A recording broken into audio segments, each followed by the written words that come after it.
Hello everyone, just Gordon here and welcome back to another Planet Zoo real life inspiration video. And it's finally time, my mortal enemy, the koala. Look at him. Nothing. Absolutely nothing going on inside their heads. What a creature. Yeah, today we're looking at koalas and we have 6 zoos to look at. So let's get started with the first one, which is the Zoo of Antwerp. And right across this beautiful little garden over here, we have a lovely building, which is the koala building. And as we go inside, we have a look at the koala habitat. So it's a pretty small, simple habitat, just a bunch of climbing frames with some nice plants around. Are those live plants? They look pretty real. I don't know, fake plants can look very real as well. But yeah, we got a koala sitting there in the back. From outside, I could see its face. But yeah, outside you have to deal with all of these reflections, so that's a little bit less nice. But yeah, it's a rather large front facade over here. There is a more enclosure. That one is being used by a Goodfellow's tree kangaroo at the moment, and on the opposite side over here is another enclosure that could be used for a koala. I don't think that one was occupied at the moment though. Next up we have the Zoo of Duisburg, and while there was some construction going on when I was here about almost 2 years ago, we do have a view of an outdoor koala enclosure over here. So we have a very large climbing frame that the koala can be probably placed onto. I'm not sure if they would walk out there here on their own. At least I know from other zoos that koalas just get put somewhere where the zoo wants them to be at that moment. Anyway, on the other side over here we also have a wombat enclosure with more climbing frames from the koalas, which you can see does connect up to the indoor area via a little mesh tunnel up there.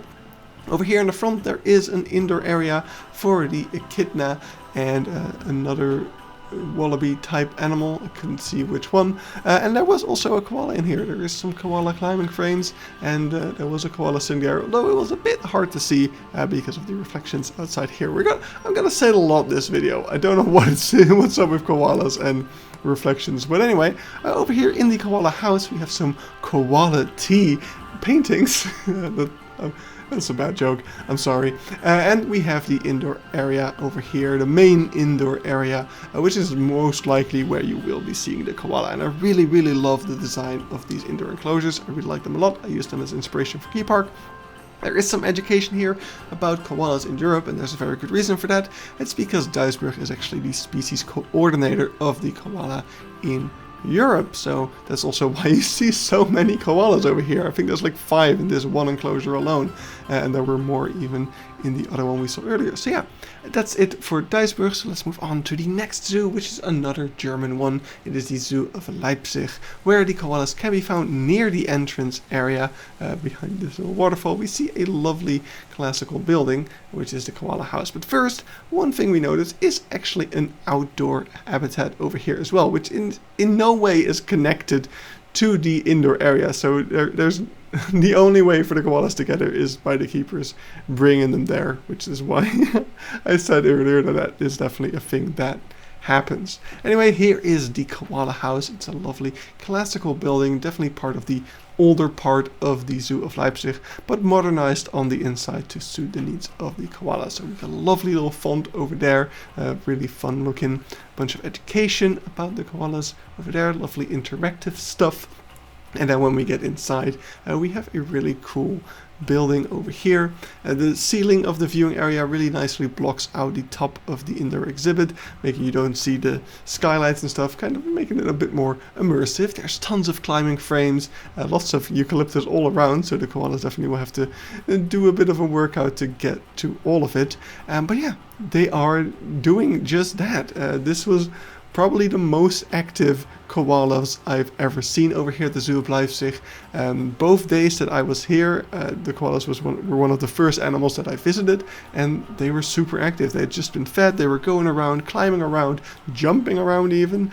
Yeah, I highly recommend if you visit the Zoo of Leipzig to be there at opening time and go to the koalas straight away if you want to see some active koalas, because as far as I know, that is the way to do it. So yeah, if you want to see them aimlessly wander around and stare into nothingness, then that is the way to do it, I suppose. Look at them. So yeah, as you leave the building, there is some education actually about the building, which used to be a monkey house and has been turned into a koala house. On the outside is also a small Australian aviary, so this is kind of like a small Australian area, which is quite fun. And yeah, one more view of that beautiful building, and then we are off to Ouwehands Zoo and their brand new area, Koala. And I absolutely hate that name, but that's what they called it. So I've already done a video about Koala on my channel where I go into full depth showing all the little details about this place. So I'll definitely link that video up here if you want to see more. But basically we are entering this area. We already saw an outdoor exhibit for the koalas. We're entering this little hut which has a bunch of education about Australia and especially about bushfires, which is the main thing they want to teach you about and how that endangers the koalas and many other species in Australia. Entering through this beautiful faux rock tunnel with a bunch of Aboriginal art on there, we are coming into the koala house over here, which is a really nice building from the inside. I will specify. Yeah, I really like the little garden over here in the middle. And the educational murals on either side of the building are really cool looking. The enclosures for the koala over here are nice and spacious. Lots of climbing opportunities for them, obviously, because that is simply what you must have. But also some nice planters in there. I will say the backgrounds of the enclosures I'm not a huge fan of. It's just some grey walls with something spray painted on there. I don't know what they were going for here. I'm not a fan. There is also some mix in here. There's a little Parma wallaby right there. The enclosure that had the Parma wallaby currently did not have a koala in it when I visited, but they might mix that up around, especially when there's going to be more koalas once they are going to be able to start breeding. There's also a bunch of fun educational things around here, like this little stick where you can sleep like a koala in the tree. Really cute right there. So yeah, big fan of the indoor area over here, bar the background walls of the enclosures and the kind of concretey look to most of it. But yeah, the outside is even worse. We have a bunch more of these walls and it just looks very boxy and it's a bit of an eyesore in my opinion. The outdoor enclosures do have some nice plans, but you're just looking at this building in the background, just this brown thing. I don't know, not a huge fan of it, but yeah, I talk about that and much more in the Koala Zoo Tour Snippets video, so you can check that out if you want to see more. Next up we have Pairi Daiza, and on the right over there you can see the koala building as well as an outdoor koala habitat once again. I didn't notice when I first walked here that was actually what it was, but I do think it can be used for the koalas if they want to let them outside. Does not happen a lot, but it's nice to have the option. Over here is also a little separate enclosure for the animal that the koala shares their enclosure with, which we'll see in a moment. But first, let's just go head into the indoor area of the koalas over here. We've got a nice double door and some rules over here. Don't talk loudly, don't use your flash, don't disturb the animals basically. And there are employees inside here to make sure that people stick to those rules. So that's really nice to see. Now, why is the no talking loudly rule very important? Well, this is one of the few enclosures where it's actually completely open. There is no glass between you and the animals. You have a free view of them, which I really like. No reflections in this one, which I didn't mention Ouwehands, but it's also a big issue there. This is, by the way, the animal that the koala share their enclosure with. It's a long-nosed potteroo. Really cool. I'd never heard of this species before until I got here, so that was really awesome. And yeah, you can see we have a bunch of separate enclosures, some really cool educational signage over here, and that's pretty much it for the indoor area. So once we head back outside, we can see more of that indoor enclosure over here. I really like all the wooden stakes that make up the fence, and then how it's made climb proof by adding some like rusty metal sheets along the inside of it. I think it looks really cool. It's not that obtrusive or anything. Yeah, I just really like it a lot.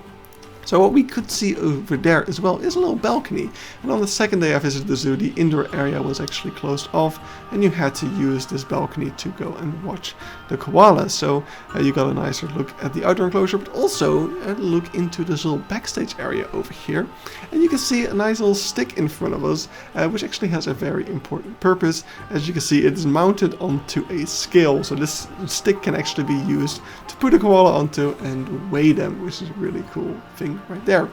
Over here in the outdoor enclosure we can see that this thing isn't actually much of a climbing frame, it's more like a shade structure, but the other one over, it does have some logs that the koala could be sitting onto. So yeah, that was it for Pairi Daiza. Next up we have Planckendael, the zoo that we'll be looking at today, and over here we have a building called Koala Coast, and once again it's just a simple indoor enclosure, a bit bigger than the one in Antwerp. Got a nice amount of climbing frames over there, also a nice skylight, make sure there's lots of light in here. But yeah, we are once again looking through the glass at the koala ass right up there. And yeah, there's a nice separation over here which separates the koala enclosure from the Goodfellows tree kangaroo enclosure, just like in Antwerp. Also, one time I visited, there was this bucket of eucalyptus here, which I thought was pretty interesting. I'm not sure what the purpose of it was, but I thought it was quite cool. Maybe just to show people what eucalyptus is. I don't know. But yeah, that was it for Planckendael, and those were all the koala habitats that I have seen. All 6 of them.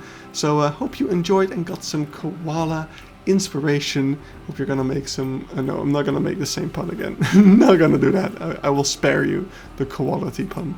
But yeah, that was all the... I already said that. Wow, I'm as brain dead as a koala. I just realized this video is coming out on Christmas. It's kind of a nice Christmas thing to make a video about my mortal enemy, which I have not explained at all why that's the case, and I'm gonna keep it that way. I think it's funnier. Anyway, hope you enjoyed. See you in the next one. Bye bye.